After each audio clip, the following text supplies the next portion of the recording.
Sir ఇన్ని రకాలు మీరు ఇప్పుడు చెప్పారు, ఇలా పెయిన్స్ డిఫరెంట్ టైప్స్ ఉంటాయని. మరి వాటిని మనం ట్రీట్ చేయడానికి ఎన్ని రకాల అప్రోచెస్ మీరు తీసుకుంటారు? ఎన్ని రకాల అప్రోచెస్ ఉన్నాయి ఇలా పెయిన్ రిలీఫ్? అంటే ఇప్పుడు జనరల్గా ఏం చేస్తాము అంటే మిషనరీ ఒకటి ఉంటుంది అండి మా దగ్గర, మజిల్ స్టిమ్యులేటర్ అని, ట్రాన్స్ క్యూటేనియస్ ఎలక్ట్రికల్ నర్వ్ స్టిమ్యులేటర్ అని. ఓకే. నర్వ్కి సంబంధించిన స్టిమ్యులేషన్స్, మజిల్కి సంబంధించిన మజిల్ స్టిమ్యులేటర్. ఇంకొకటి వచ్చి లేజర్, అది పెయిన్ కి and as well as wound healings కి బాగా పనిచేస్తుంది. ఓన్లీ మెషినరీ అంటే నేను చెప్పాను డిఫరెంట్. ఇది మూడో మెషినరీ. ఫస్ట్ మజిల్ స్టిమ్యులేటర్ చెప్పాను, ఇంకోటి ట్రాన్స్క్యూటేనియస్ ఎలక్ట్రికల్ నర్వ్ స్టిమ్యులేటర్, ఇది నర్వ్ స్టిమ్యులేట్ చేస్తుంది. అంటే పెరాలిసిస్, స్ట్రోక్, నర్వ్కి సంబంధించిన ఇంజురీస్ ఏవైనా సరే, సెన్సేషన్స్ లేవు, మోటార్ ఫంక్షనింగ్ తగ్గిపోయింది, అలాంటి వాళ్ళకి టెన్స్ వాడతాము. కండరాల్లో బలహీనత ఉన్నప్పుడు, కండరాల్లో నొప్పులు ఉన్నప్పుడు, కండరాల్లో ప్రాబ్లం ఉన్నప్పుడు IFT అని ఇంకోటి ఉంటుంది, ఇంటర్ఫెరెన్షియల్ థెరపీ అని, అది వాడతాం. అల్ట్రాసౌండ్ అని ఒకటి ఉంటుంది. అల్ట్రాసౌండ్ అంటే మనం చేయించుకున్న అల్ట్రాసౌండ్ కాదండి, మళ్ళీ ఈ అల్ట్రాసౌండ్ వచ్చి ట్రీట్మెంట్ అల్ట్రాసౌండ్.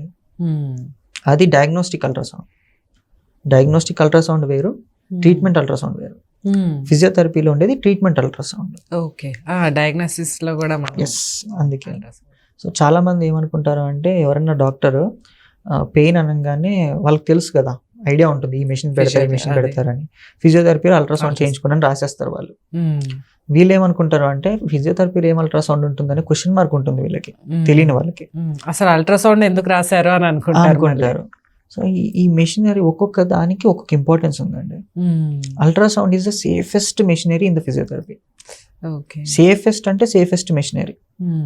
కాకపోతే అది వాడకూడని చోట్ల ఏంటిదంటే బోనీ ప్రామినెన్స్ ఉన్న చోట వాడొద్దు. వుండ్స్, ఓపెన్ స్కార్స్, అలాంటి ప్లేసెస్ లో వాడద్దు. ఓకే. ఈ రెండు ప్లేసెస్ లో తప్ప మీరు ఎక్కడ వాడినా అది ఎలాంటి ప్రాబ్లం ఇవ్వదు మీకు. It is a very beautiful machine and very helpful machine. ఎలాంటి ఇన్ఫ్లమేషన్ బాడీలో ఉన్నా, ఎలాంటి పెయిన్ ఉన్నా, ఎంత పెయిన్ ఇంటెన్సిటీ ఉన్నా కూడా గ్రాడ్యువల్ గా తగ్గిస్తుంది. అదొకటి.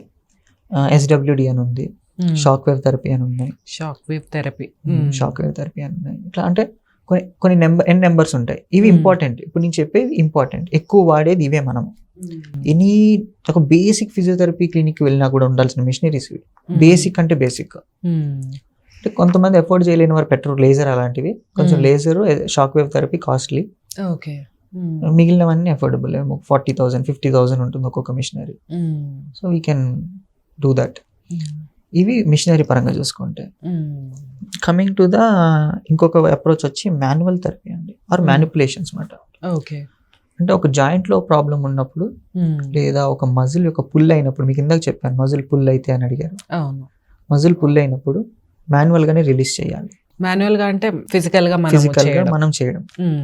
సో దీంట్లో ఇప్పుడు చాలా మంది వాడే పదం ఒకటి చెప్పమంటే కైరోప్రాక్టిక్, ఒకటి ఆస్టియోపతి, ఇట్లా కొన్ని వాడుతున్నారు.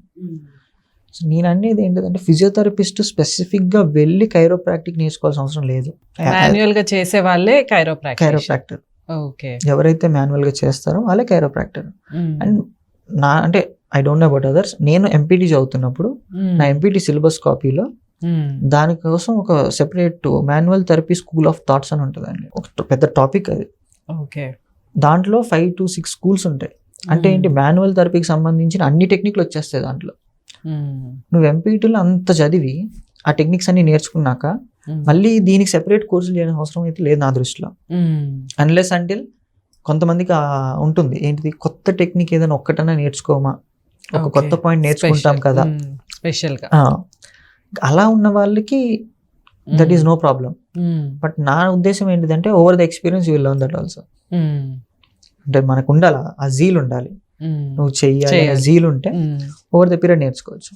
సో ఇట్లా మాన్యువల్ థెరపీలో మనం ఏం చేస్తామంటే మజిల్స్ మీద, జాయింట్స్ మీద, ఫర్ ఎగ్జాంపుల్ ప్రతి జాయింట్ కి ఒక రేంజ్ ఆఫ్ మోషన్ ఉంటుందండి. రేంజ్ ఆఫ్ మోషన్ అంటే ఇన్ని డిగ్రీస్ మూవ్మెంట్ ఉంటుంది ప్రతి జాయింట్ కి. ఆ డిగ్రీలో మనం చేసినప్పుడు ఏం కాదు. సో ఈ మాన్యువల్ థెరపీలో ఏమవుతుందంటే కొన్నిసార్లు ఆ డిగ్రీ దాటి వెళ్తారు. ఇది వెళ్ళడం కూడా ప్రాబ్లం కాదు, కానీ అది దాటి ఎంత వెళ్తున్నావు అనేది ఆలోచించుకోవాలి. నువ్వు దాటి ఒక లిమిట్ ఉంటుంది దానికి కూడా, ఆ లిమిట్ దాటి వెళ్ళినప్పుడు బ్రేక్ అయిపోతుంది. ఆ లిగమెంటో, టెండానో రప్చర్ అయిపోవడం, చిరిగిపోవడం జరుగుతుంది. కొంతమంది ఎలా ఫీల్ అవుతారు అంటే కైరోప్రాక్టిక్ చాలా మందికి నచ్చుతుందండి. ఎందుకు అంటే ఇమీడియట్ రిలీఫ్. ఇప్పుడు మీ బాడీ అలా బెడ్ మీద ఉంది, ఎక్కడెక్కడ రిలీజ్ చేసేసాం మొత్తం బాడీని అంతా టెక్నిక్ యూజ్ చేసి. ఎలా అనిపిస్తుంది మీకు? చాలా రిలీఫ్ అనిపిస్తుంది. స్వర్గంలో ఉన్న ఫీలింగ్ లో ఉంటారు. ఈ ఫీల్ కోసం మీరు ఏం చేస్తారు? ఎవ్రీ మంత్ వెళ్ళారు అనుకుందాం, ఎవ్రీ మంత్ వెళ్ళారు, 6 months వెళ్ళారు, 1 year వెళ్ళారు, 2 years వెళ్ళారు, 3 years వెళ్ళారు. మీకు తెలియని మైనస్ పాయింట్ ఏంటిది అంటే ఓవర్గా ఆస్టియోపతి కానీ ఓవర్గా ఇట్లా కైరోప్రాక్టిక్స్ అని చేయించడం వల్ల ఆర్థరైటిస్ ఫామ్ అయిపోతాయి జాయింట్స్. Keep on breaking. ఇలా చేయించుకుంటారా సార్? చాలా మంది ఉన్నారు. నా దగ్గరికి వస్తే నేను చెప్పేస్తా కూడా, పెయిన్ లేనప్పుడు ఎందుకండి, లేదండి అవి చాలా రిలీఫ్ గా ఫీల్ అవుతాను, మెంటల్ స్ట్రెస్ కూడా తగ్గినట్టు ఉంటుంది అంటే నేనైతే చేయనండి, సారీ. నేను ఓపెన్ చెప్తున్నాను మేడం. ఫ్రాంక్లీ చెప్పాలంటే నాకు ఈ డౌట్ ఉండేది సార్.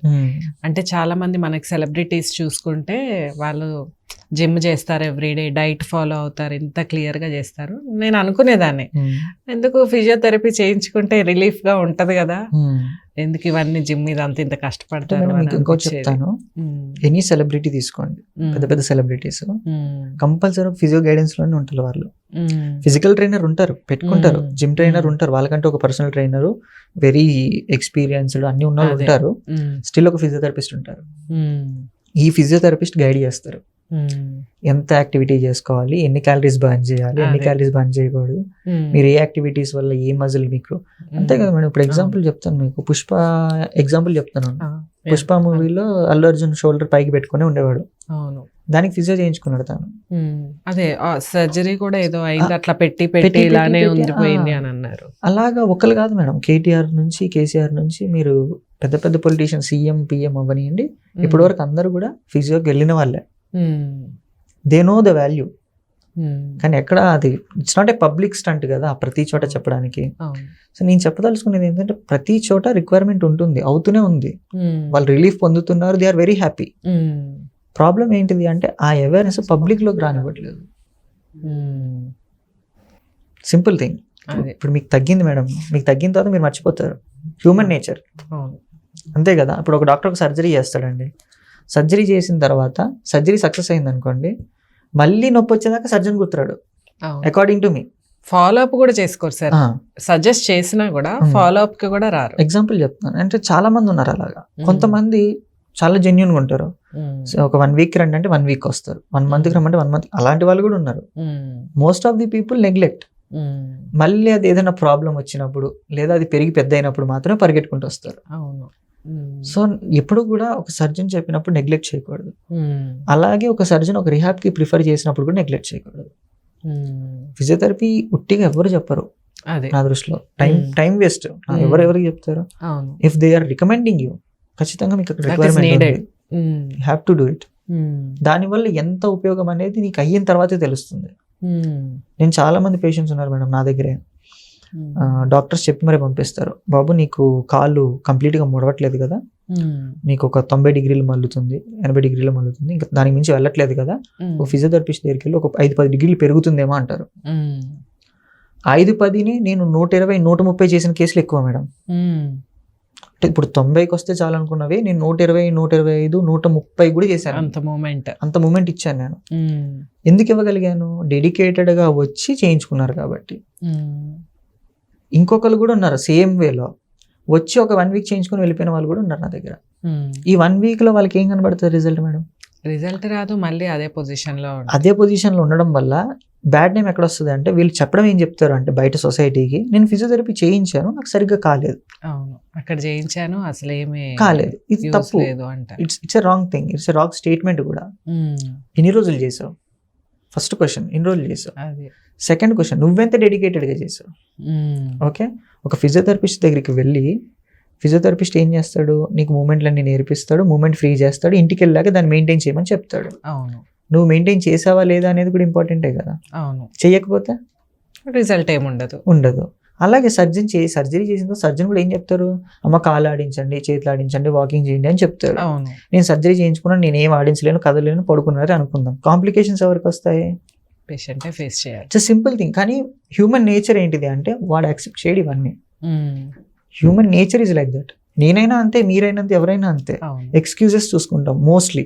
అవును మోస్ట్లీ హ్యూమన్ నేచర్, నేను అనేది హ్యూమన్ నేచర్, హ్యూమన్ సైకాలజీ అంతే కదా మేడం. అదే టెంపరరీ రిలీఫ్ కంఫర్ట్ జోన్సే చూసుకుంటాము. చాలా తక్కువ మంది ఉంటారు. ఇప్పుడు రేపు నేను లేచి పరిగెట్టాలి, నాకు ఆప్షన్ లేదన్నప్పుడు ఏం చేస్తాను? రక్తం కారుతున్నా సరే లేచి పరిగెడతాం, ఆప్షన్ లేదు కాబట్టి. అవును అదే ఆప్షన్ ఉందనుకోండి, చేసేటోళ్ళు ఉన్నారు మనకి బోల్డ్ మంది, మనకేం అవసరం, మనం పడుకుందాం, రేపు చేద్దాం అంతే కదా మేడం. ఏదైనా అంతే కదా. వాళ్ళు ఇప్పుడు ఈ రోజు చేసేది ఈ రోజు చేయరు, ఎందుకంటే వాళ్ళకి కావాల్సిన సదుపాయాలు అన్నీ ఉన్నాయి కాబట్టి. That's true. So coming to health, we never neglect things. Neglect చేయకపోవడం మంచిది. రియలైజ్ అవ్వాలి, ఎవరంతటా వాళ్ళు రియలైజ్ అవ్వాలి. పెయిన్ కూడా అంతే మేడం. ఇప్పుడు ఇవన్నీ మీరు పెయిన్ తో సింక్ చేసుకొని చూడండి, everything is inter related to pain.